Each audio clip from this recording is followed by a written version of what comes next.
샬롬. 반갑습니다. 우리 서로 인사 나누시죠. 네, 안녕하세요. 이렇게 일주일에 2번 뵀는데도 더 보고 싶으니 어쩐 일이에요? 왜 그럴까요? 우리는 하나이기 때문에 그래요. 우리는 떨어질 수 없는 존재들입니다. 바다 끝에 갈지라도 어떻게 한다고 그랬어요? 거기로 가도 우리는 항상 하나예요. 아버지가 함께 하시니까요. 네, 기도하겠습니다. 하나님 아버지, 예수 그리스도를 상징으로 보내주시고 우리 자신에 관하여 증언해 주신 은혜를 감사합니다. 하나님이 오직 한 분이듯이 독생자 그리스도도 오직 하나의 아들이오니 지상에 있는 아들들이 여럿으로 보이지만 하나의 그리스도 안에 연합되어 있는 그리스도의 부분들인 줄로 믿습니다. 이 시간에도 말씀을 듣는 중에 육신의 마음이 나의 영을 위하여 기꺼이 하인이 되게 하여 주옵소서. 하늘을 나르는 비행기 안에서 두려워하지 아니하고 모든 결과를 맡기고 평안하듯이 우리가 모든 것을 맡기고 세상에서 하늘의 평안을 누리게 하여 주옵소서. 감사드리며 그리스도 이름으로 기도합니다. 아멘. 네, 하나님 말씀은 사도행전 1장 12절로 14절입니다.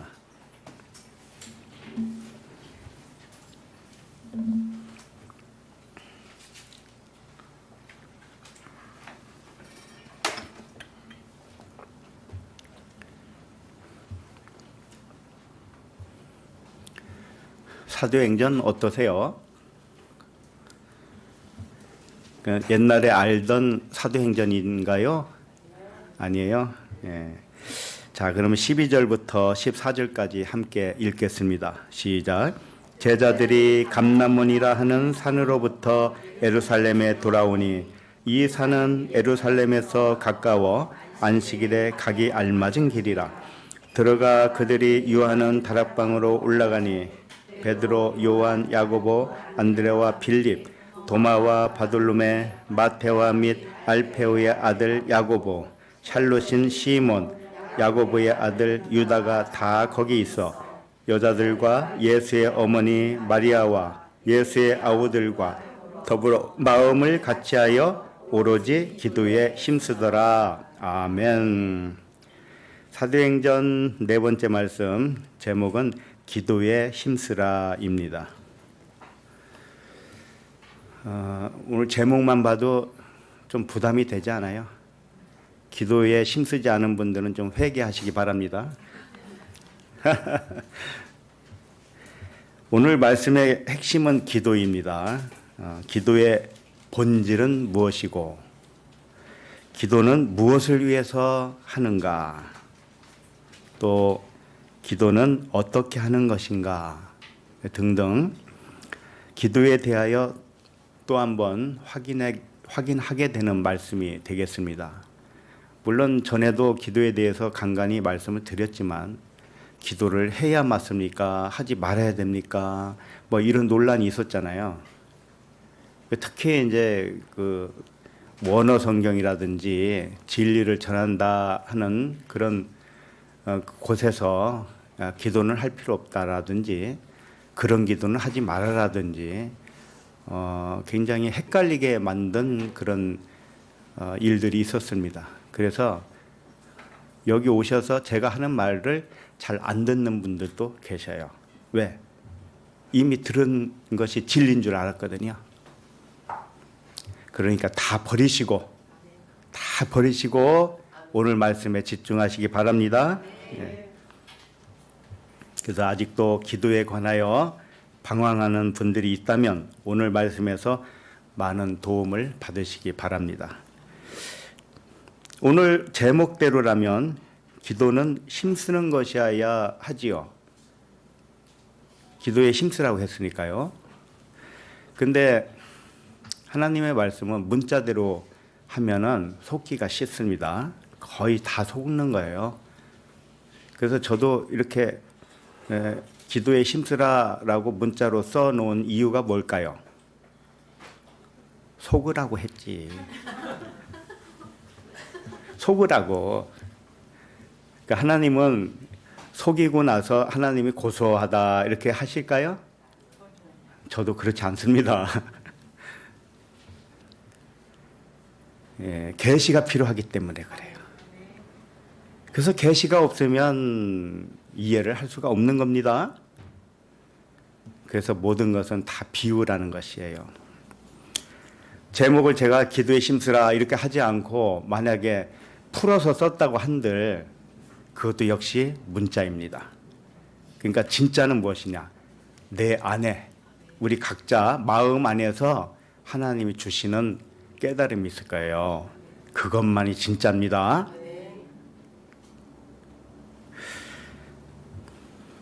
기도에 힘쓰라는 것은 힘줘서 기도하라는 뜻이 아닙니다. 기도하는 모양과 태도를 말하는 것이 아닙니다.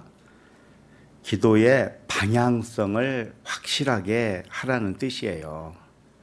방향. 기도에 힘쓰라는 뜻은 기도하는 시간을 많이 늘리라는 뜻도 아니고 산에 기도하면서 나무 뿌리를 뽑을 정도로 힘써서 기도하라는 뜻도 아닙니다. 옛날에 그랬잖아요. 기도원에 가고 뭐 이렇게 산에 가서 산기도 하고 할 때 소나무 뿌리 하나씩 뽑았다고 그러는데 믿어지지가 않더라고요. 아무리 힘줘서 뽑으려고 해도 안 뽑아지더라고요. 그런 말은 왜 나왔는지 몰라요. 자기 과시죠. 그래서 기도대로 된 게 있었어? 물어보면은 없었어요. 방향이 영 다른 데로 흐르죠. 사업 잘 되게 해달라고 기도 억세게 했는데 사업이 쫄딱 망했다든지 내 얘기입니다. 내 얘기. 기도는 무엇을 위해서 하는가라는 분명한 방향성을 가져야 된다는 뜻입니다. 그러면 오늘 말씀을 살펴보면서 무엇을 위하여 확고부동한 기도인가 그 해답을 찾게 되시길 바랍니다. 12절을 다시 한번 읽겠습니다. 시작. 제자들이 감람원이라 하는 산으로부터 예루살렘에 돌아오니 이 산은 예루살렘에서 가까워 안식일에 가기 알맞은 길이라. 오늘 말씀은 7날의 언약 중에서 첫째 날과 둘째 날로 살펴보게 됩니다. 첫째 날은 12절에 해당되고 둘째 날은 13절과 14절입니다. 다음 주는 셋째 날부터 다시 보는 겁니다. 첫째 날은 하나님이 자신에게서 빛의 아들이 나오게 한 날입니다. 맞죠? 그리고 빛과 어둠으로 나눴습니다. 이게 첫째 날입니다. 그리고 보시기에 좋았다 그랬습니다. 그리고 빛을 낮이라 하고 어둠을 밤이라 했습니다.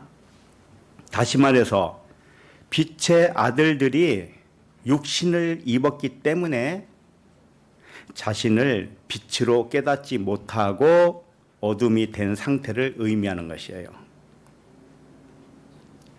원래 우리는 다 빛입니다. 등불을 어디에다가 두면 안 된다고 그래요?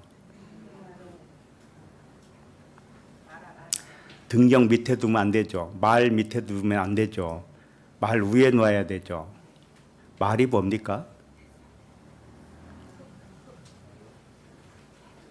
곡식을 한 대, 두 대 재는 대박이잖아요. 그게 율법이란 뜻이고 사람의 머리라는 뜻이에요. 사람의 머리. 사람의 머리는 영 쓸모가 없습니다. 동의하십니까? 지금까지 사람의 머리로 살았잖아요. 왜 쓸모가 없다고 그래요?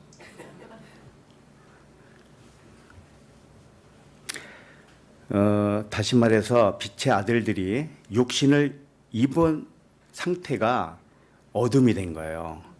그렇지만 빛은 빛이죠.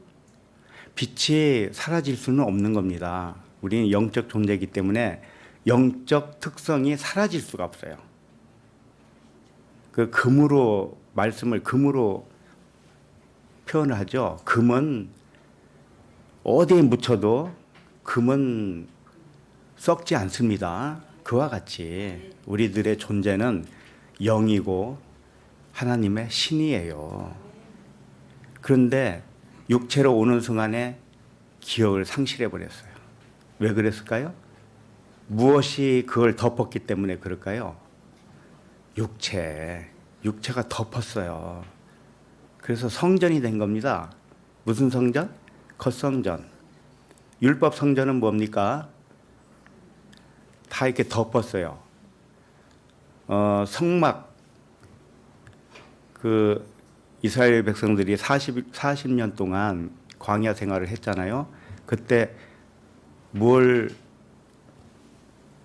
이렇게 세웠다가 걷었다가 했어요.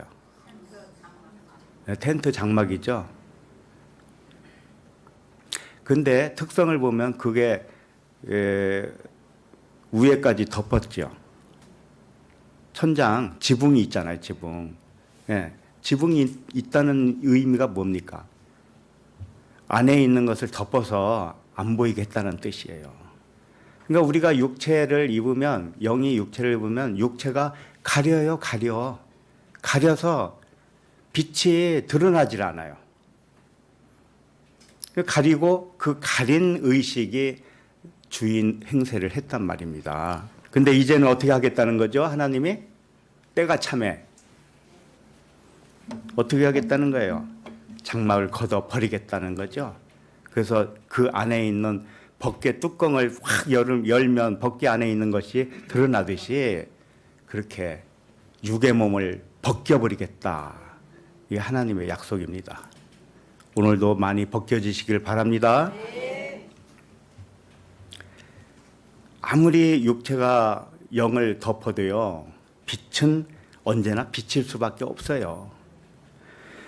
구름이 태양 빛을 끌 수 있나요? 끌 수는 없잖아요. 그러나 덮을 수는 있어요. 가질 수는 있다 이거예요. 우리의 상태가 그런 상태입니다. 우리가 실제 존재가 영인데 영을 가리는 것이 육이었는데요. 그 육을 구름이라고 합니다. 구름. 그 구름 속에 영이 있어요. 그게 구름 속에 무지개가 있다. 이렇게 표현하는 거죠. 육은 가릴 수는 있지만 끌 수는 없습니다. 그래서 육체를 입은 그리스도의 영을 육체가 가리고 있는 것이지 영을 손상하거나 영에 어떤 손상을 준다든지 입힐 수가 없어요. 손상을 입힐 수는 없어요. 그냥 가리기만 하고 있는 것이 육입니다. 육. 그러니까 아무것도 아니죠. 훅 불면 그냥 날아가는 게 육입니다. 우리가 생각을 다시 고쳐야 되는 것이 뭐냐면은 육의 생각이 단단하다고 생각하는 선입관입니다. 절대 안 그렇습니다.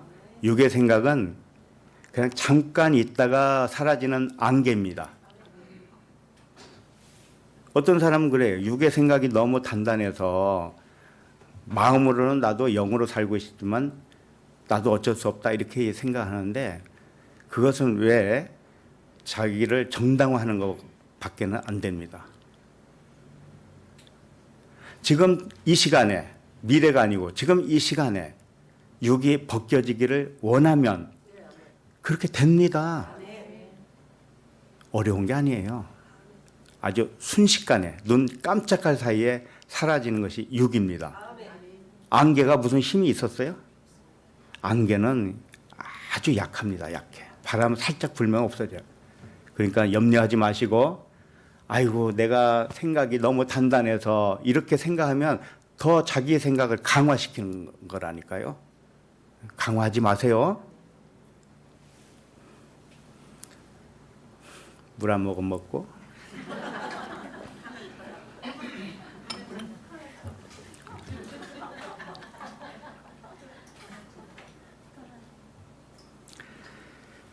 그리스도의 말씀을 듣는 동안에 영을 가리고 있던 육체의 구름이 이제 점점 걷히게 됩니다.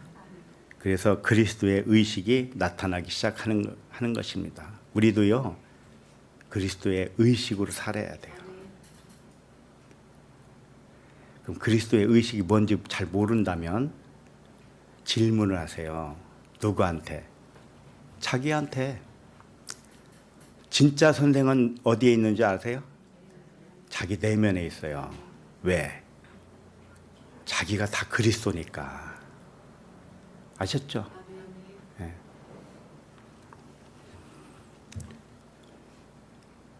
그래서 이제 12절, 우리가 읽었던 12절은 빛의 아들이 육체로 와서 빛과 어둠으로 존재하고 있는 첫째 날을 보여주고 있습니다.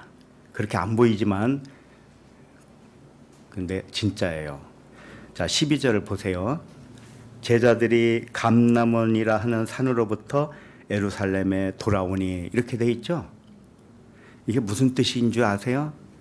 제자들과 감람원이라 하는 산과 일치시키는 말씀이에요. 제자들, 감람원, 산, 이건 일치되는 거예요. 자, 어떻게 일치되느냐? 여기서 제자들이라는 직접적인 단어는 없습니다만은 문맥상 사도들에 대해서 말씀을 했거든요. 그러니까 사도들이에요. 그리고 사도는 빛이죠. 빛이죠. 빛이고, 감나무는 뭡니까? 올리브 나무, 올리브 오일 나무. 이것은 기름 부을 때 쓰는 기름입니다. 왕, 선지자, 제사장에게 기름을 부을 때 사용하는 것인데, 우리가 왕 같은 뭡니까? 제사장이죠. 그러니까 우리는 기름 부음을 받은 자죠. 그것이 그리스도라는 뜻이에요. 그래서 감람은 그리스도를 의미하죠. 그리고 산은 뭡니까? 말씀을 의미하는 거예요. 산은. 알았죠? 신의 산, 호렙산, 호르산, 산이 있잖아요. 이 산은 말씀산이에요. 그러니까 지금 이 세 가지, 사도, 그 다음에 감람산, 감람원, 그 다음에 산, 이게 무엇을 의미하느냐? 태초에 우리가 조금도 어그러지지 않은 상태에 의미하는 거예요. 아셨죠? 이 세상을 창조하기 전에 우리는 어떤 존재였다? 조금도 티나 주름 잡힌 것이 없는 상태였다. 그 상태를 말하는 거예요. 근데 그 상태에서 어디로 내려와요? 사도들이 감람원이라 하는 산으로부터 어디로 와요? 에루살렘에 돌아오니 그랬죠. 하나님의 빛의 아들이 태초에 육체로 온 것과 같은 의미로 말씀을 하고 있는 겁니다. 이게 첫째 날이에요. 빛이 있으라 하고 빛과 어둠을 나눈 상태. 그러면 여기서 감람원은 빛이요. 또 감람원에 있던 사도들도 빛이요. 그 산도 말씀산이 있죠? 말씀산. 하나님의 진리의 산.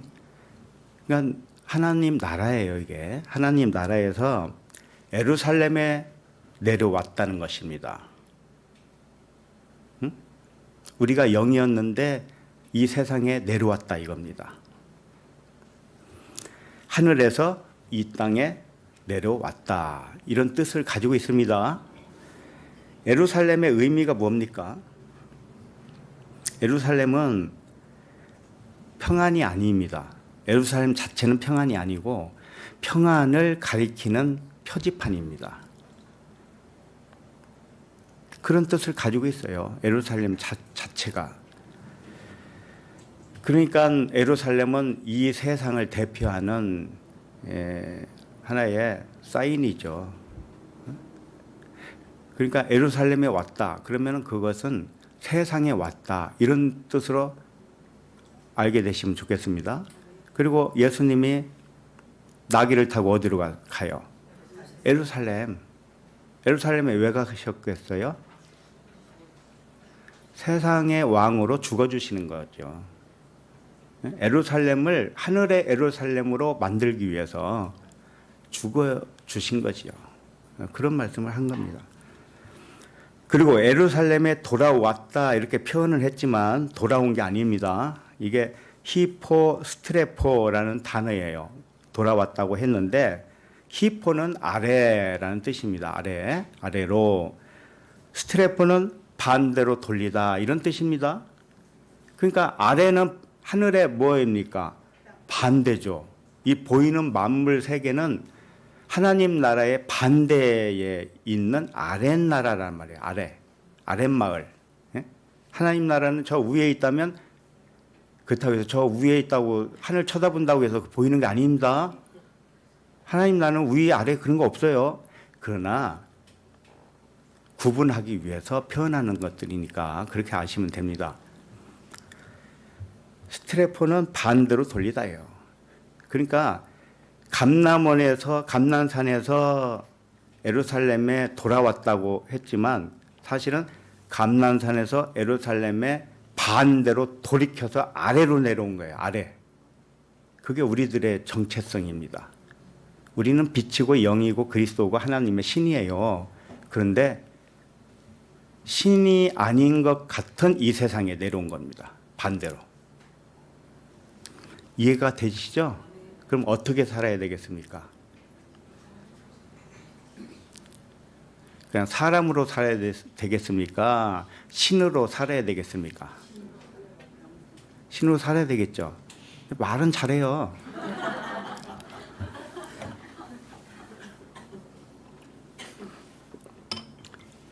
근데 교회 문 밖으로만 나가기만 하면은 무엇으로 살든가요? 아이고 누구는 어쩌고 저쩌고 막 그러잖아.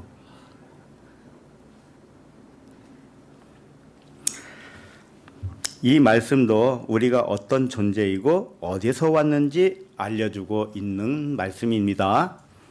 자, 그 다음에 이 산은 지금 계속 보고 있어요. 이 산은 예루살렘에서 가까워 안식일에 가기 알맞은 길이다. 이렇게 돼 있죠.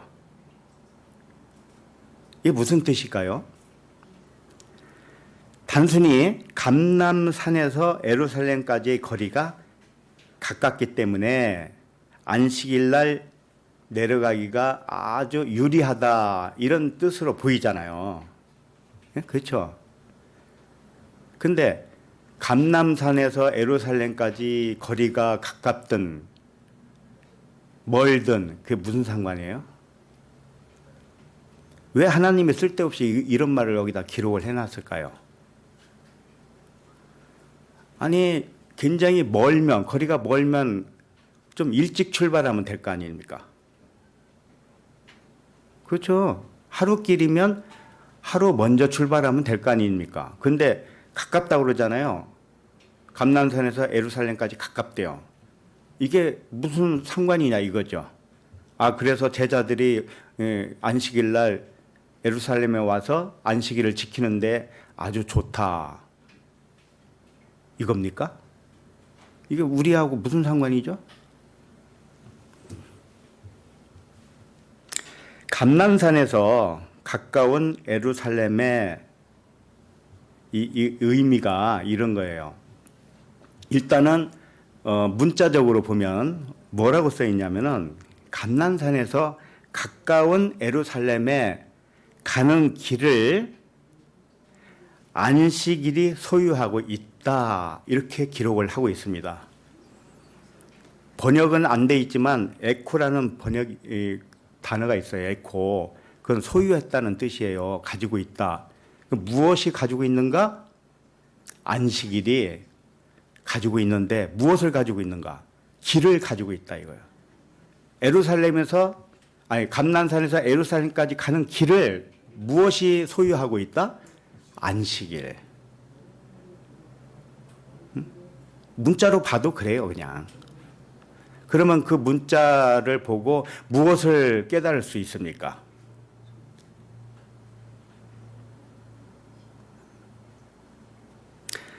감난산에서 예루살렘까지 온 길을 그냥 길이 아니고 안식일의 길이에요. 안식일의 길. 그렇다면 예루살렘이 안식을 맞이했다는 거죠. 그렇죠? 예루살렘이 안식을 맞이하면 그곳이 감난산입니다. 그곳이 감난산은 올리브산 그리스도라고 그랬잖아요. 그러면 예루살렘은 가리키는 사인에 불과한데 거기에 안식이 이르렀습니다. 그러면 그것이 감난산이라는 거예요. 그러니까 가깝다고 한 거예요. 가깝다. 천국이 가까웠느니라 그런 거예요. 너희도 회개하라. 천국이 가까웠느니라.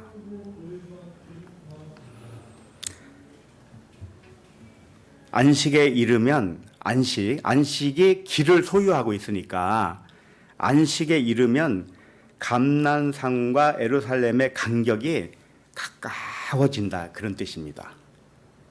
우리도 마찬가지예요. 우리 마음의 평안을 누리잖아요. 그러면 천국과 내 육신의 생각이 아주 가까운 겁니다. 하나예요. 하나가 됐다는 뜻이에요. 우리 자신이 영적 안식에 이르면 이 세상과 내 안에 있는 천국이 가까워진다는 뜻입니다. 그러니까 이 세상도 천국으로 변하는 거죠. 하늘과 첫째 하늘과 첫째 땅이 사라졌다고 그러죠. 어디에 그런 말이 있죠? 계시록에 있죠. 그러면 실제로 눈에 안 보이도록 이게 사라졌다는 얘기일까요? 그게 아니고 하늘과 땅이 같아졌다는 뜻이에요. 같아졌어요. 그러면 하늘이 볼 때 땅으로 볼 수도 있죠. 또 땅을 볼 때 하늘로 볼 수가 있죠. 그러니까 처음 하늘과 처음 땅은 완전히 개념이 사라졌죠. 그와 같이 우리가 천국과 이 세상을 분리해서 생각하는 게 아니라니까요. 그러면 이 세상이 나에게는 내가 이 세상을 천국으로 보면 천국으로 볼 수 있다는 것은 내 안에 내가 안식에 이르렀다는 의미예요. 내가 안식에 이르면 내가 보는 이 세상, 내가 살고 있는 이 세상도 천국으로 변한 겁니다. 그러니까 처음 세상은 없어진 거죠. 예, 그런 의미지. 이 세상이 뭐 없어지고 심판받아서 불에 태워지고 그런 말씀이 전혀 아닙니다. 세대주의자들은 그걸 문자대로 받았기 때문에 고집을 내려놓지를 못합니다. 재림도 그대로 믿고 처녀도 그대로 믿고 이 세상 멸망도 그대로 믿습니다. 근데 2000년이 지났어도 여전히 똑같아요. 그러면 벌써 깨달았어야 되잖아요. 예수님 시대 한 100년만 지나고도 벌써 깨달아야 돼요. 그 말씀이 그런 말씀이 아니구나. 이거 알아야 된다고요. 근데 2000년이 지났는데도 여전히 문자대로 고집한다니 참 하나님도 참 오직 답답했으면 하나님이 오직 답답했으면 나 같은 이 무지랭이 같은 사람을 세워가지고 말도 어눌한 사람을 갖다가 이빨도 다 빠져가지고 틀니를 하다가 어느 분에게 감동을 주셔서 다 수리하게 만들고 하나님은 참 고쳐 쓰시는 하나님이에요. 보니까. 그러니까 저를 불쌍히 여겨주시고 뭐 생긴 것도 예수 닮았다 뭐 그런 얘기는 하지 마시고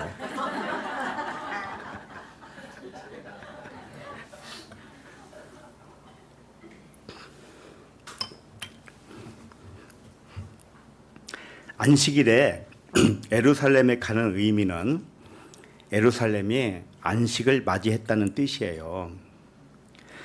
예루살렘은 어둠입니다. 근데 어둠이 안식일을 맞이했으니 예루살렘이 빛이 됐다는 뜻이에요. 이 세상이 빛이 됐다는 뜻입니다. 천국이 됐다는 뜻이에요.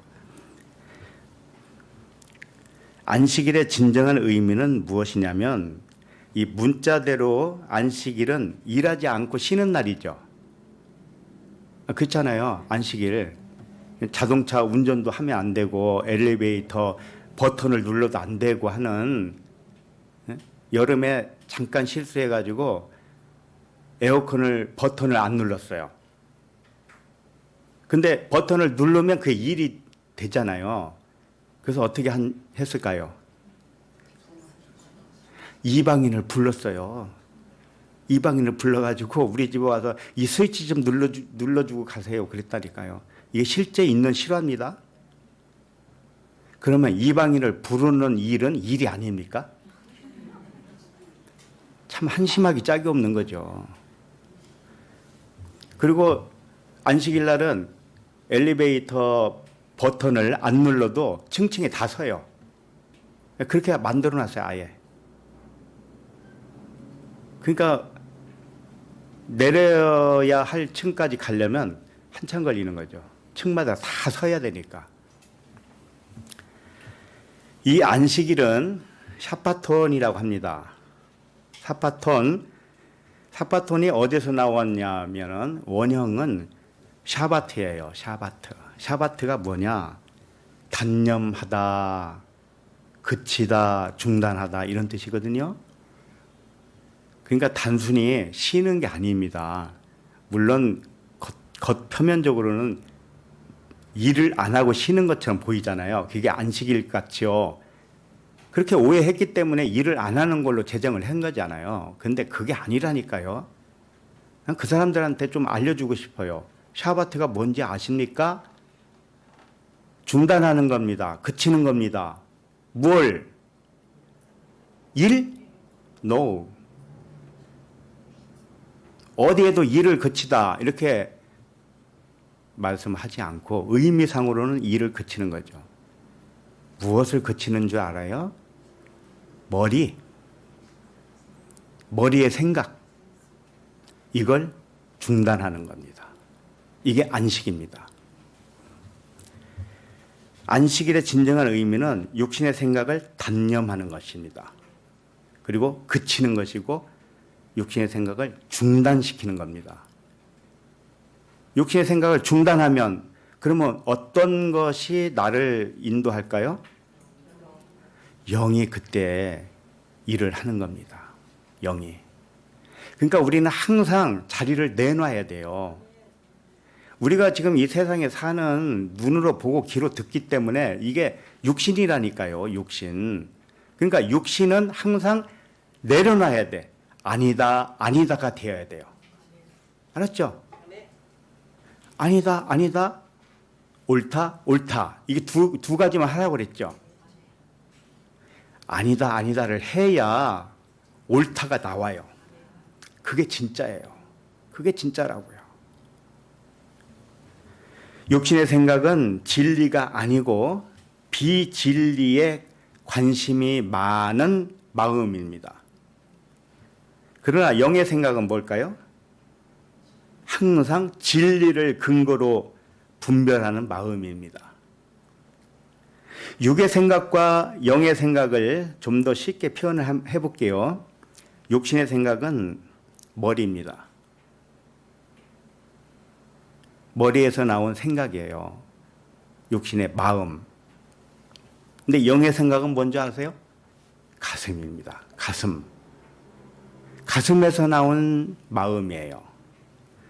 사람의 마음은 심히 거짓되고 부패한 마음이라고 분명히 말씀하셨잖아요. 그게 육의 생각이에요. 육의 마음입니다. 그래서 사람의 마음은 머리에서 나오는 마음입니다. 그래서 마음으로 살면, 육의 마음으로 살면 육으로 사는 것입니다. 그래서 영의 마음과 육신의 마음을 잘 구분을 못하지 않아요. 그걸 구분하기 위해서 이렇게 힌트를 드리는 겁니다.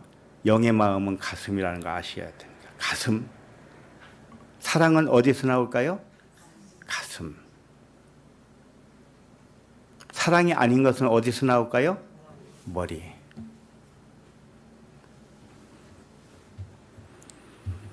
가슴에서 나오는 마음은 사랑이고요. 영의 마음입니다. 이 아가페 사랑을 어떻게 표현해요? 하트로 표현하죠. 이게 영의 마음이에요. 가슴에서 나온 마음입니다. 하트가.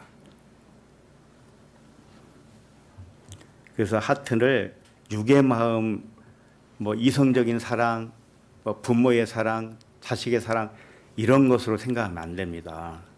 세상에서는 물론 그렇게 사용을 하고 있지만 이 하트는 영적 사랑의 아이콘이에요. 그걸 아셔야 됩니다. 그래서 머리로 생각하지 말고 가슴으로 생각을 해보시기 바랍니다. 그러면 틀림없이 사랑을 하게 돼 있어요. 뭐든지 포용하게 돼 있습니다. 그러므로 머리에서 나오는 생각을 중단하고 가슴에서 나오는 마음으로 사랑해 보는 것, 그렇게 될 때 그걸 안식이라고 하는 거예요.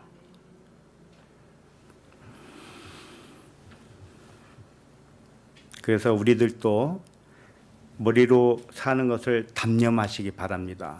그리고 가슴으로 살아보시기 바랍니다. 머리는 온갖 것들이 다 들어있어요. 머리는 우리가 살아온 경험이 있죠? 경험도 머리에 차곡차곡 쌓아 놓았습니다. 그래서 너희 마음이 있는 곳에 보물이 있다고 그랬죠? 거꾸로 얘기했나요? 보물이 있는 곳에 마음이 있는 거죠. 그러니까 머리로 계산한 것으로 생각하는 보물, 이 세상 온갖 것을 내가 취해야 되겠다, 얻어야 되겠다 하는 마음이 있죠. 그게 보물이잖아요, 그 사람에게는. 그러면 머리로 계산한 보물이잖아요, 그게. 그러면 그 마음도 거기에 있는 거예요. 육의 마음이죠. 그런데 그 보물을 참 생명, 하늘의 것으로 여긴다면 그 마음은 어떤 마음이냐? 가슴에서 나온 마음이에요. 하트. 진정한 아가페 사랑에서 나온 마음이라 이런 뜻입니다. 무엇으로 살고 싶습니까?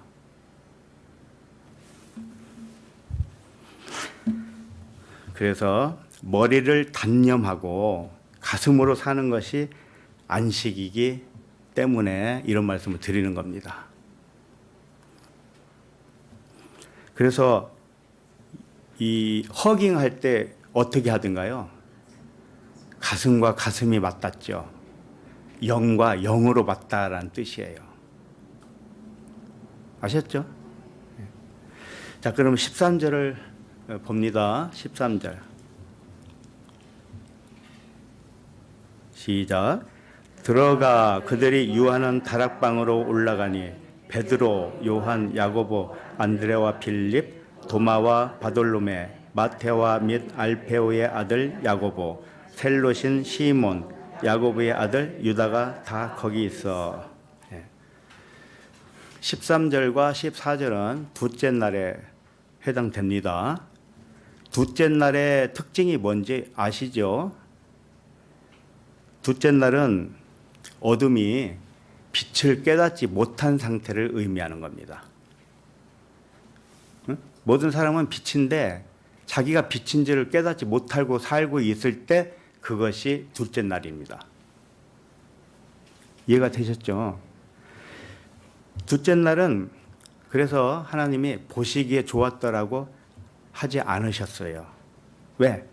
어둠으로 그냥 있으면 좋지 않은 거라는 거죠. 어둠이 빛을 깨달아야 좋은 거라는 거예요. 어둠이 빛을 깨달았을 때가 언제냐? 셋째 날이에요. 그러나 육체가 영을 가리고 있는 동안에도 영은 육에서 벗어나고 싶은 그런 속성이 있습니다. 육이 영을 가리고 있어서 영이 잠자고 있다 할지라도 영의 본능은 육에서 벗어나고 싶은 거예요. 진리 안에서 자유하고 싶은 거예요. 그래서 기도하는 겁니다. 둘째 날은 기도는 해요. 왜? 그것은 사모함이 있기 때문에 그렇습니다. 육체가 영을 가리고 있는 동안에도 영은 육에서 벗어나 진리로 자유하기를 사모하는 거라니까요. 이사야 26장 8절을 보면 여호와여 주께서 심판하시는 길에서 우리가 주를 기다렸사오니 주의 이름을 위하여 또 주를 기억하려고 우리 영혼이 사모하나이다 그랬습니다. 영은 사모합니다. 심판하시는 길이라고 이렇게 표현했는데 그것은 물세례를 의미해요. 이스라엘 백성들이 애굽에서 광야로 나오면서 홍해를 건넜죠. 이게 세례잖아요. 세례는 죽음을 의미해요. 그래서 이걸 심판이라고 합니다. 그 심판 중에 영은 즐거워하는 겁니다. 육이 죽어야 자유가 되니까요. 그 말씀을 하는 겁니다. 그래서 기본적으로 우리 모든 사람은 그 하나님 또는 하나님의 나라를 사모하는 마음이 있어요. 영이기 때문에. 우리의 본질이 영이기 때문에 그렇습니다. 13절을 다시 보시면 들어가 그들이 유하는 다락방으로 올라가니 이렇게 돼 있죠. 다락방은 집의 이 높은 곳을 말하는 겁니다. 다락 아시죠? 예, 높다라는 뜻이에요. 그러니까 첫째 날에서 둘째 날로 이동한 의미를 여기서 부여하고 있는 거예요. 첫째 날에서 둘째 날로 올라간 거예요. 그러나 영이 살아나지는 못했습니다. 둘째 날은. 이때는 결핍이 있는 상태예요. 사람들이 그러죠. 나는 이것이 부족하고 저것이 없고 저것이 있으면 좋겠고 그래서 기도하고 그러잖아요. 그게 무엇을 증명하고 있습니까? 결핍. 자기에게 결핍이 있다라고 생각하는 거잖아요. 그 고백이잖아요, 그게. 그걸 옳게 여길까요, 하나님이? 하나님이 뭐라고 할까요? 야, 내가 다 줬는데 너는 왜 없다고 그러냐? 그런다고요. 그러니까 없다고 고백을 하니까 없게 해주셔요, 하나님이. 있다고 고백하면요. 있게 해주실 수밖에 없어요. 그래서 둘째 날은 사모함은 있어요, 여전히. 하나님께 사모해요. 그래서 기도를 한다니까요. 하는데 역시 영이 살아나지 못한 상태이고 이때는 결핍이 있기 때문에 기도하는 겁니다. 결핍이 있다고 생각하는 거예요. 그래서 이것은 육신으로만 살고 있는 상태예요. 그래서 이 13절을 잘 보시면 12사도가 아니고 몇 명이 남으니까 11명이 나와요. 그러니까 한 명이 부족하죠. 예, 그걸 말하는 거예요, 지금. 둘째 날은 결핍을 의미하는 날이라니까요. 사람은 완전하게 창조했는데 완전치 않다라고 생각하는 의식이 둘째 날 의식입니다. 둘째 날 의식에서 벗어나셨죠? 잘하셨어요. 12사도가 되어야 아들로 깨어난 것이 되는데 아직은 11사도라서 하나가 부족하죠. 11명의 사도의 명단만 여기 나와 있죠. 한 명이 누가 있죠? 한 명이 빠졌죠. 유다. 근데 유다의 자리에 누가 채워집니까? 마띠아. 마띠아라는 뜻이 뭡니까?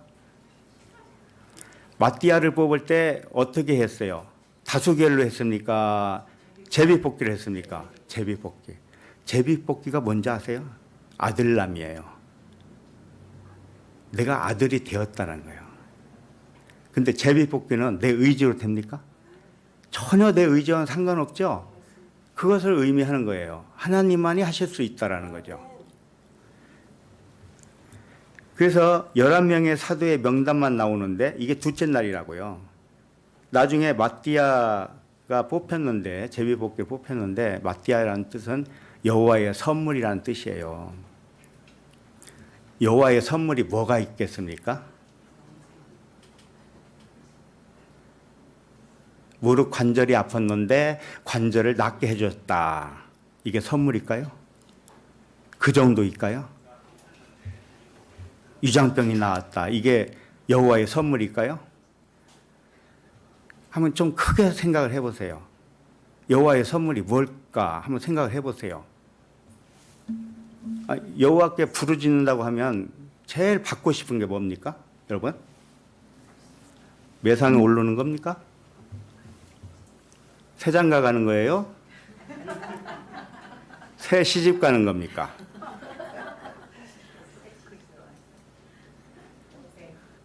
여호와가 주는 가장 위대한 선물은 여호와의 이름입니다. 여호와 자신이에요. 그러니까 마띠아가 누구라는 거예요? 여호와라는 뜻입니다. 그리스도라는 뜻이에요.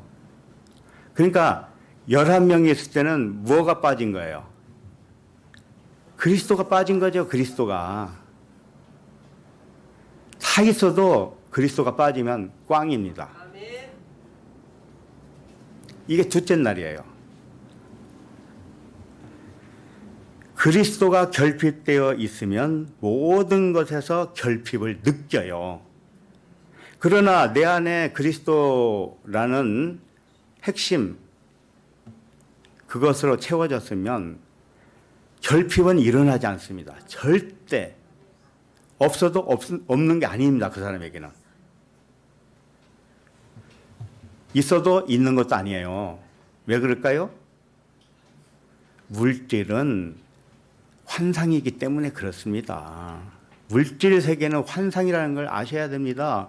그러니까 없어도 없는 게 아니고 있어도 있는 게 아니라니까요.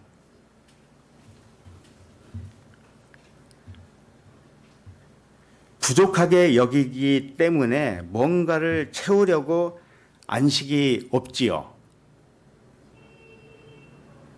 한번 잘 생각해 보세요. 자기를. 내가 왜 안식이 없지? 잘 생각해 보시라니까요. 뭔가 부족하기 때문에 그렇죠.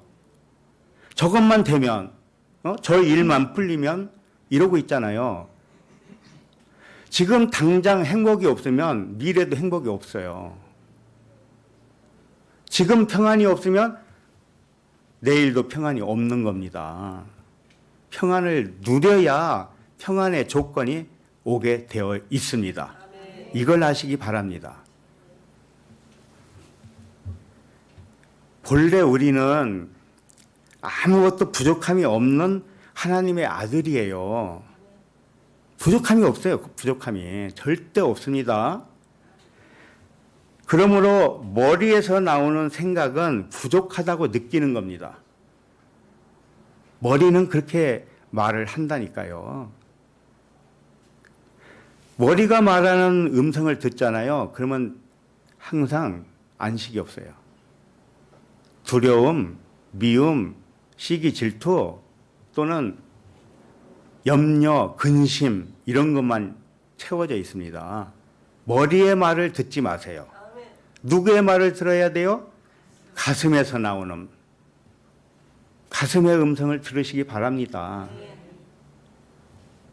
그래서 머리에서 나오는 생각을 단념하시기를 바랍니다. 그리고 가슴에 맡겨요. 이렇게 맡기는 노력을 기울여야 됩니다. 하루하루 우리에게 주어지는 목적이 있습니다. 하나님이 세상에서 왜 안 데려가요? 세상에 남겨두는 목적이 있어요. 그건 뭐냐? 머리는 쉬고 가슴으로 살아라. 이걸 될 때까지 하는 겁니다. 될 때까지. 이번 생에 안 되면 어떻게 되겠어요?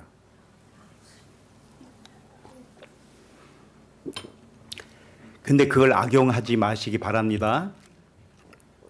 아이 뭐 그냥 대충 살다가 다음 세대도 오지. 그건 악용하는 거예요. 예? 이번 생애가 마지막이라고 생각을 하셔야 돼요. 마지막. 어떻게든지 이번 생애에 내가 안식에 들어가고 싶다. 예? 그러지 않으면 성경 말씀이 이익이 될 수가 없어요. 그래서 머리는 쉬고 가슴이 일하게 해보시기 바랍니다. 자, 14절을 갑니다. 14절. 시작. 여자들과 예수의 어머니 마리아와 예수의 아우들과 더불어 마음을 같이하여 오로지 기도에 힘쓰더라. 이 14절까지 이제 둘째 날입니다. 등장하는 인물들이 있죠. 여기에 보면은 모두 육신의 이름입니다. 그러니까 혈통이라는 뜻이에요. 쉽게 말하면 혈통이 아직 끊어지지 않았다는 거예요. 둘째 날에는 혈통이 끊어지지 않았다는 것을 깨닫는 때예요. 그걸 죽음이라고 합니다. 의식의 죽음을 말하는 거예요. 그러니까 여자들과 이렇게 나오죠. 그 다음에 이 여자는 신랑 그리스도와 혼인잔치를 기다리는 여자예요. 여자들과 그랬으니까 신랑 되시는 그리스도, 자기 안에 있는 그리스도를 신랑으로 만나지를 못한 상태. 그러니까 여자죠. 그 다음에 또 누구입니까? 예수의 어머니. 예수님은 그랬습니까? 그랬잖아요. 누가 내 모친이며 형제며 자매냐? 제자들을 가리키면서 그랬어요. 그럼 제자들이 형제요 자매요 모친이라는 뜻이죠. 혈통이 끊어져야 진짜 형제 자매 모친이 된다는 거예요. 그런데 지금 여기는 뭐예요? 예수의 어머니라고 그랬습니다. 이게 혈통이잖아요. 혈통. 그러니까는 이건 둘째 날이란 말이에요. 보시기에 좋다고 말할 수 없는 상태. 육신의 형제로 소개를 하고 있고요. 육신의 어머니로 소개하고 있습니다. 그러면 영으로 모두 하나라는 믿음이 결핍되어 있는 상태를 말하죠. 맞지 않습니까? 예수의 어머니라고 말하면 안 되는 거예요. 차라리 앞에 육체로는 또는 혈통으로는 이렇게 단서를 달아야 되거든요. 그러니까 예수 그리스도를 소개할 때 혈통으로는 다윗의 혈통으로 나고 육체로는 다윗의 혈통으로 성결의 영으로는 하나님의 아들이라 인정되셨으니 그렇잖아요. 그러니까 혈통으로 지금 말하고 있다는 것은 아직 거듭나지 못한 상태를 말해주고 있는 겁니다. 그래서 둘째 날이라고 하는 거죠. 육체로 오기 전에 우리는 모두 하나의 영이었죠. 맞죠? 그리고 우리 하나하나를 이게 총합하면은 그걸 그리스도라고 합니다. 총합이 그리스도예요. 그런데 우리 개인은 뭡니까? 그리스도의 일부분이겠죠. 그렇죠? 그러니까 그리스도가 전체라면 나는 그리스도의 일부분이란 말이에요. 그래도 그리스도라고 해주는 겁니다. 그래도 여호와라고 해주는 거예요. 아셨죠? 그러나 일곱째 날로 갈수록 우리가 처음에는 육체로 와서 다 기억을 상실해버렸고 자기를 신분을 낮췄습니다. 그러나 점점 일곱째 날로 갈수록 이제 하나의 의식으로 충만하게 될 것입니다. 마치 강이 있죠, 강. 강들은 수없이 많지요. 그런데 그 강물이 어디로 흘러갑니까? 결국은 바다에 흘러가서 바다에서 다 하나가 돼버려요. 맞죠? 그와 같은 거예요. 우리는 육으로 이렇게 개별적으로 있으니까 다 다른 것 같이 보이잖아요. 이게 마치 강이에요, 강. 수많은 강들이라고요. 근데 결국은 어디서 만나냐? 바다에서 만나듯이 한 근원에서 만나요. 한 근원으로 하나입니다. 하나. 그걸 지금 알라는 거예요. 지금 알라. 그래서 네 자신과 같이 이웃을 사랑하라고 그런 거예요. 이웃이 네 자신이라는 겁니다. 그런데 어떻게 담을 쌓고 살아요?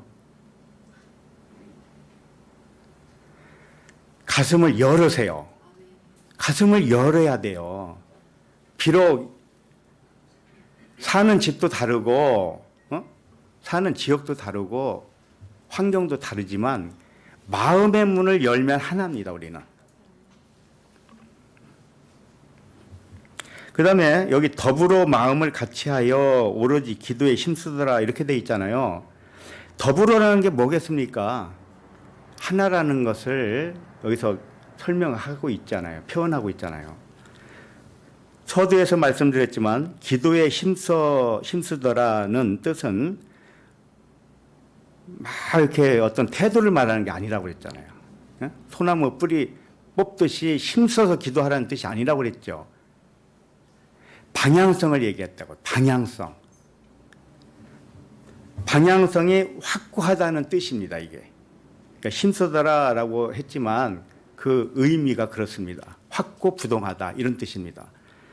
그래서 더불어 마음을 같이하여라는 것은 여자들과 예수의 어머니 마리아 또는 예수의 아우들이 한 마음으로 한 목적을 향하여 기도하고 있었다 이런 뜻입니다. 영적 기도는 딱 한 가지 목적밖에 없습니다. 뭘까요? 온전함이, 영은 온전하잖아요. 예수님이 그랬잖아요. 내가 온전한 것 같이 너희도 온전하라. 어떻게 해야 온전하는 거예요? 배워야 되는 거예요? 아니면은 뭐 몇 살 이후에 그렇게 된다는 거예요? 그런 것도 아니잖아요. 사랑이 온전하게 하는 거거든요. 사랑. 우리는 원래 온전했습니다. 그렇기 때문에 온전하게 되었다라고 아주 못을 박은 거예요. 앞으로 온전하게 될 거야 이렇게 말씀을 하지 않았어요. 지금 온전하다 이렇게 말씀한 겁니다. 다만 온전한 것이 가리워져 있는 거예요. 시장이 육체와 영을 가운데 이게 시장이 있었잖아요. 성소와 지성소 사이에. 그와 같이 육신의 의식이 시장으로 쫙 가리고 있었어요. 영이 빛을 발하지를 못하는 거죠. 그러나 영은 언제든지 영일 수밖에 없기 때문에 기도하는 겁니다. 기도. 아바 아버지 하면서 기도하는 거예요. 그럼 뭘 기도하겠어요? 이 육신의 장막, 이 시장을 걷어주세요. 그거잖아요. 예수님이 십자가에서 죽으시면서 뭐라고 했어요? 시장이 위에서부터 밑으로 갈라졌다. 시장은 곧 육체니라 그랬습니다. 그러니까 기도의 본질은 영이 드러나는 것, 이걸 회복이라고 합니다.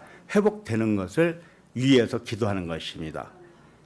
그거 말고 우리 일상생활에서 하는 기도들이 있죠. 그걸 하지 말라는 뜻이 아닙니다. 또 오해하면 안 돼요. 아프면 기도하세요. 하는데 그 기도가 어디로 모아지고 있냐면은 영이 깨어나게 하는 도구로 사용되어지고 있었다는 겁니다. 그걸 이해를 하셔야 돼요. 그래서 이 육신에 속한 사람들이 기도하는 내용은 어둠이 빛을 깨달아 아는 것을 위하여 기도한 겁니다. 이 감난산이라는 하늘에서 세상의 하나님의 아들들이 구하는 것은 바로 그 하나밖에 없어요. 머리로 사는 것을 멈추게 해달라고, 그리고 가슴으로 살게 해달라고, 그 기도밖에 없는 것입니다.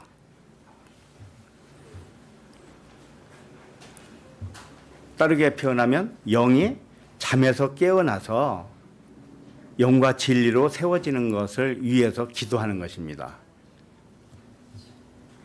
자, 그러면 이제 기도의 목적과 방향은 확고하죠. 그러면 우리가 알아야 될 건 뭐냐?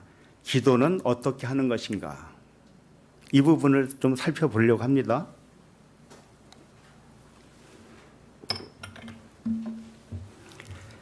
기도에 힘쓰더라 이렇게 써 있죠. 번역이.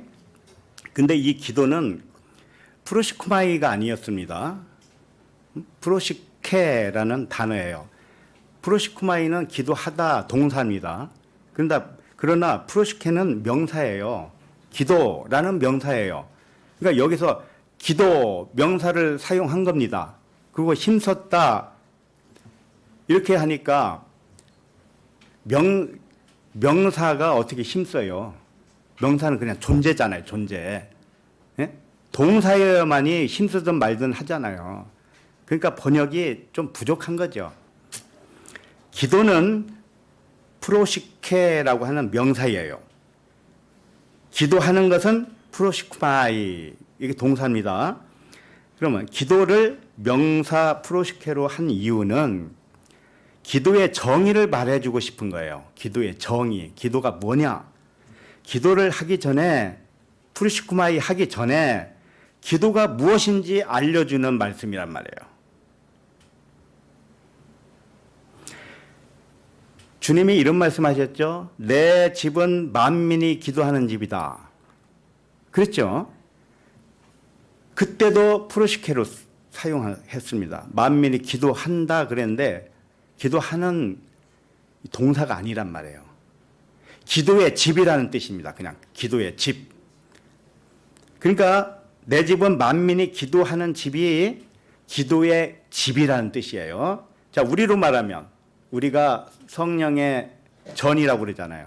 하나님의 성전이죠. 그러면 이 성전이 기도라는 뜻입니다. 성전 자체가 기도라는 뜻이에요. 기도를 하든지 안 하든지 상관없이 너는 그냥 기도의 집이야. 이렇게 말씀을 하는 겁니다. 그러니까 급한 일이 생기면 주여 하든가요, 안 하든가요?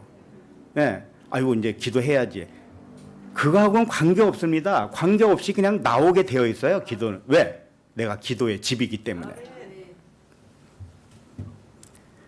우리가 하나님의 성전이기 때문에 하나님 안에 모든 것이 있다는 것을 잊지 마시기 바랍니다. 기도의 집이라는 것은 성전을 의미하고 성전은 하나님의 전이죠. 그러면 하나님 안에 모든 것이 있잖아요. 그런데 기도할 때 없는 것을 있게 해달라고 하면 어떻게 될까요? 응? 우리가 기도의 집이면 하나님의 성전이잖아요.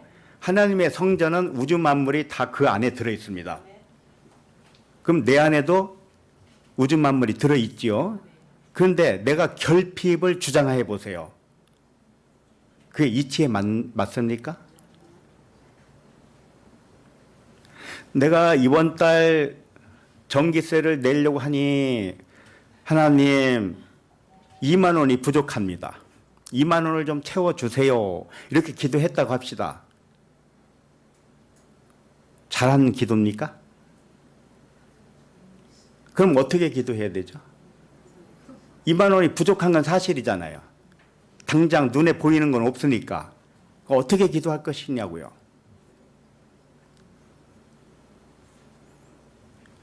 (2만 원을) 잘 들어보세요. 2만 원이 내 안에 있는 거잖아요, 사실은. 그러나 현실로 나타나지는 않은 거죠. 그러니까 2만 원을 머릿속으로 그려보세요. 그려보시고 그걸 전기세를 무사히 내고 2천 원이 남는 꿈을 꿔보세요. 상상으로 하라고요. 상상으로. 그러니까 미리 보는 거죠. 미리. 믿음은 미리 보는 걸 말하는 거예요. 그게 믿음이에요. 그런데 달라고 기도해놓고 주면 좋고 뭐 안 주면 또 옆집에서 꾸지 뭐. 이것은 믿음이 아닙니다. 자, 그러면은 하나님, 그러면 그렇게 상상하고 있는 것으로 믿고 기도하면 그럼 다 이루어집니까? 또 이런 질문도 해요. 이런 질문을 왜 할까요?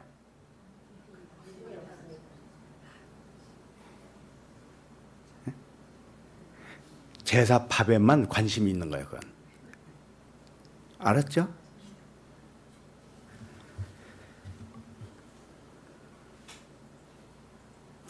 그래서 우리는 감사가 나올 때까지 내 속에서 묵상을 하시기 바랍니다. 돈 2만 원을 그려놓고 그게 나에게 온 거라는 결과로 묵상을 하시라고요. 그리고 돈을 만지세요. 내 속에서. 만지면 느낌이 오겠죠. 그리고 그러면 감사가 나오기 되겠죠. 감사가 될 때까지 그렇게 하세요. 이것은 단 1분에 끝날 수도 있고 3박 4일 걸릴 수도 있어요. 여러분의 믿음에 따라서. 아셨죠? 내 안에서 먼저 일어나야 된다니까요. 내가 먼저 일어나야 돼. 그렇지 않고서는 기도가 이루어지지 않습니다. 그리고 헛된 기도입니다. 그래서 나는 이런 단어를 쓰기를 원해요. 회복을 위한 기도만 있을 뿐이에요. 자신이 하나님의 성전으로서 기도하는 것인데 없는 것을 해달라고 하면 성전에 없다는 고백이 됩니다. 이것은 온당한 기도가 아니라 오히려 내어 쫓는 기도입니다. 이번 달 목표가 이렇게 되게 해주세요 라고 기도하잖아요. 그럼 목표가 채워지지 않습니다. 오히려 채워졌다고 해도 그건 기도의 응답은 아닙니다. 그럼 뭐냐? 회복은 결핍이 아니에요. 원래 있던 것이 본래 가지고 있는 것이 다시 제자리로 돌아오는 거죠. 그래서 본래 가지고 있는 것을 꺼내 보이는 것이 내 속에서 상상으로 꺼내 보라고 한 겁니다. 왜? 나에게 다 있으니까 그걸 꺼내 보란 말이에요. 내 속에서. 그리고 그것에 대하여 감사를 해보세요. 느낌을 받아보세요. 정말 이제 이루어졌다는 느낌을 받아보라니까요. 그러면 그대로 이루어집니다. 이루어지지 않으면 저에게 오세요. 같이 기도하게.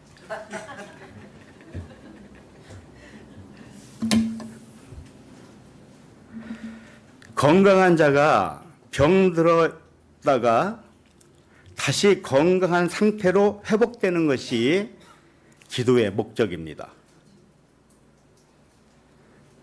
그렇다면 기도는 구체적으로 어떻게 하느냐? 예를 들어서 아까도 설명했지만 몸에 질병이 왔다고 한다면 어떻게 기도하면 좋겠습니까? 병이 떠나가기를 기도하면 병이 있었다는 고백이 됩니다. 맞지 않나요? 하나님, 병 좀 떠나가게 해주세요. 좀 고쳐주세요. 그러면 나에게 병이 있다는 증거가 되죠. 그러나 건강이 회복되기를 기도한다면 원래 건강한 상태가 자기의 본질인 것을 고백하는 겁니다. 예, 병이 떠나가게 기도하지 마시고 건강 상태를 회복시켜 주세요. 이게 기도가 되는 것입니다. 원래 자리를 회복시키는 거예요. 전부 다. 우리는 부족한 게 없었기 때문에. 그러므로 질병이 떠나가기를 구하기보다는 본래의 건강한 몸으로 돌아가기를 구해야 되는 것이에요. 이것이 기도의 내용이 됩니다. 그리고 건강한 모습을 어떻게 해야 될까요? 내 속에서 건강한 모습을 상상하라니까요. 건강해서 뛰기도 하고 걷기도 하는 모습을 상상을 하라니까요. 이게 단순히 허상을 만들으라는 뜻이 아닙니다. 그거 오해하면 안 돼요. 내 속에서 그것을 계속 묵상하면 감사가 나올 때가 있어요. 확신이 들 때가 있단 말이에요. 정말 몸이 고쳐졌다는 확신이 들 때가 있다니까요. 그때까지 하라는 거예요. 그 확신이 안 들면 하지 마세요, 이제는. 그건 고쳐주지 않겠다는 사인이에요. 네?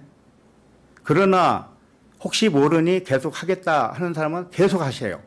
근데 감사가 될 때까지 하시라고요. 믿음이 없으면 떠내려가는 시냇물에 둥둥 떠내려가서 없어지는 것과 같아요. 그러니 믿음이 가장 중요한 겁니다. 그러나 믿음이 그냥 오는 게 아닙니다. 우리는 동물로 말하면 대 씹는 거 있죠? 그걸 뭐라고 그래요? 잘 아시네요. 그런 식으로 계속적으로 반출을 해야 되는 거예요. 그래야 믿음이 생기는 겁니다. 믿음이 딱 오잖아요. 그럼 끝난 게임이에요. 이미 우리에게 다 있었기 때문에 다만 없는 것처럼 살았던 거죠. 그렇다고 해서 이 세상의 어떤 물질 세계, 나의 육신에 관계된 것만 위해서 기도하라는 뜻이 아니죠. 그것은 하나의 증거품입니다. 증거품. 예를 들어서 병 낫기를 구했습니다. 병이 건강이 회복되기를 위해서 간구를 했습니다. 그래서 감사가 넘쳐서 결국 건강이 회복됐다고 합시다. 근데 그것은 겉에 거잖아요. 표면이잖아요. 그건 껍데기라니까요. 그걸 하시기 바랍니다. 그럼 진짜는 뭐냐? 영이 회복되는 거예요. 겉의 것이 회복되는 것은 영이 회복돼야 된다는 것에 대한 증언이에요. 그러니까 모형과 그림자란 말이에요. 이걸 아시기 바랍니다. 우리가 목적이 바뀌면 안 좋아요. 그래서 우리는 본래 예수님이 말씀하셨듯이 천국이 너희 안에 있다고 그랬잖아요. 이미 우리는 천국인데 회복이 안 됐다면 이 회복되는 것이야말로 가장 중요하고 가장 큰 목적이 되는 것입니다. 그렇다고 해서 모든 것을 회복해 달라고 말로 기도하면 되겠습니까? 기도는 말로 하지 않아도 돼요.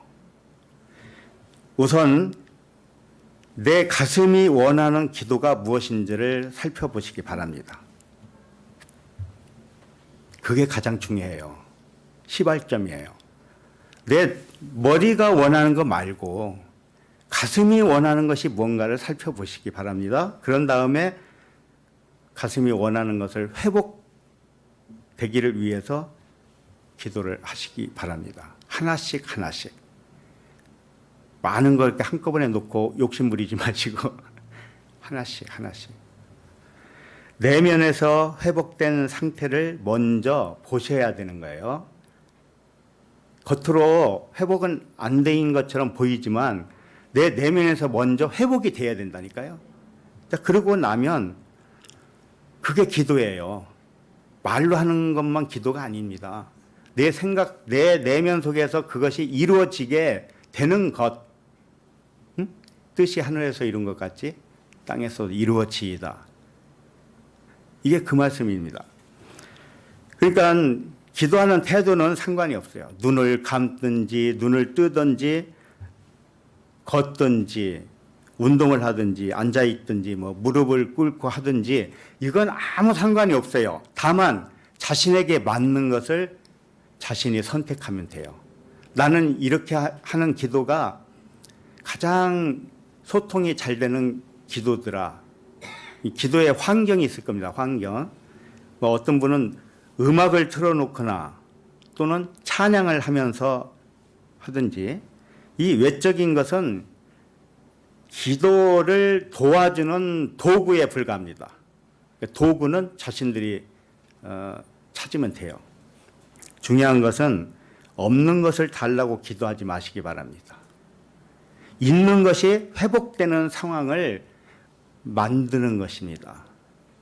그렇게 될 때까지 내면에서 계속적으로 해야 돼요. 이게 기도의 힘쓰라의 진짜 의미입니다.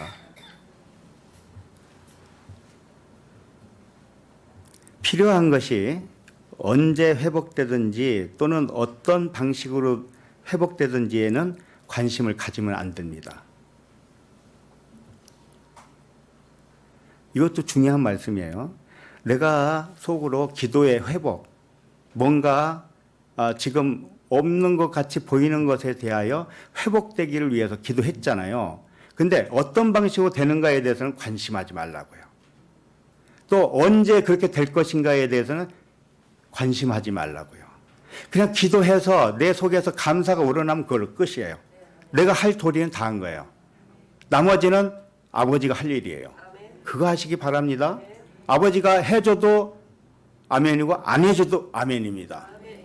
그러나 내 안에서 감사가 우러날 때까지 끈질기게 묵상을 함으로 인해서 회복이 일어나면 그걸로 족한 것입니다.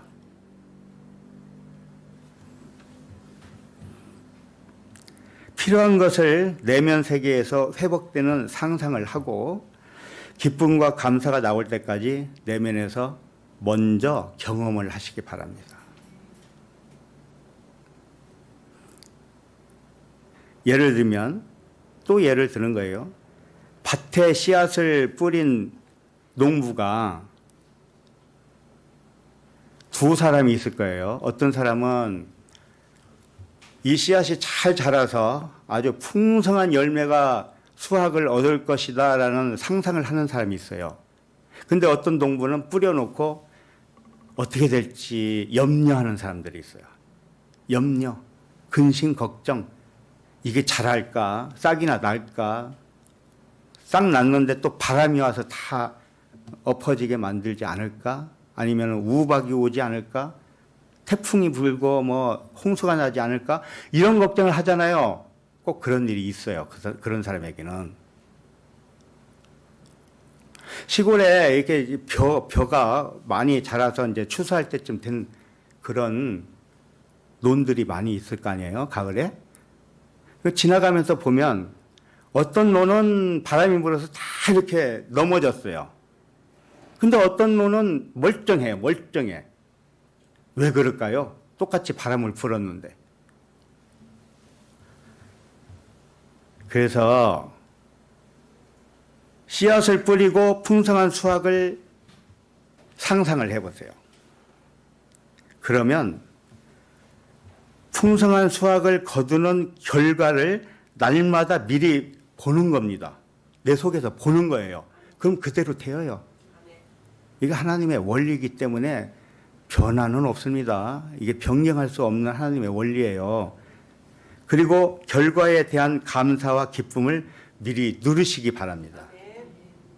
가불을 하는 거예요. 쉽게 말해서 가불. 그 기쁨과 감사를 가불하는 거예요. 풍성한 수확을 가불하는 겁니다. 내 안에 이미 일어나게 만들으세요.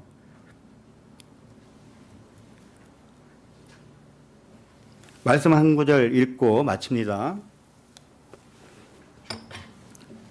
요한복음 15장 7절인데요. 너희가 내 안에 거하고 내 말이 너희 안에 거하면 무엇이든지 원하는 대로 구하라. 그리하면 이루리라. 이런 말씀입니다. 이게 하나님의 말씀이죠. 너희가 내 안에 거하고 내 말이 너희 안에 거하면 이것은 네가 나고 내가 너다 이런 뜻입니다. 그걸 믿으면 우주 만물을 운행하시는 하나님이 나 자신과 하나라는 것을 믿으면 내가 미리 회복을 위해서 기도한다면 그대로 될 수밖에 없다는 거예요. 이 말씀이 그 말씀이에요. 그리스도 안에서 만물이 순종하려고 아들들이 나타나기를 고대하고 있습니다. 우리에게 뛰어 달려오려고 아주 기다리고 있다니까요. 무엇이? 만물이. 우리는 만물 위에 있는 자들이 아닙니까? 그러니 만물은 항상 언제든지 순종하려고 대기 중입니다. 대기 중이에요. 그러므로 결핍을 주장하지 마시고 회복을 주장하시기 바랍니다. 예, 기도하겠습니다. 하나님 아버지, 만물이 말씀으로 지은 바 되었고 지은 것이 하나도 말씀 없이는 된 것이 없는 것처럼 우리들도 말씀이 육신이 되어 왔으니 다시 말씀으로 회복시켜 주시니 감사합니다. 우리의 참된 존재는 육이 아니요 영과 진리이니 육은 영을 위하여 섬기는 자가 되게 하시니 감사합니다. 아버지와 아들이 하나인 것처럼 아버지의 모든 것이 아들의 모든 것이 오니 부족함을 주장하지 않게 하시고 이미 주어진 온전함으로 돌아가는 회복을 주장하여 주옵소서. 머리로 살지 않게 하시고 가슴으로 살게 하여 주옵소서. 감사드리며 그리스도 이름으로 기도합니다. 아멘.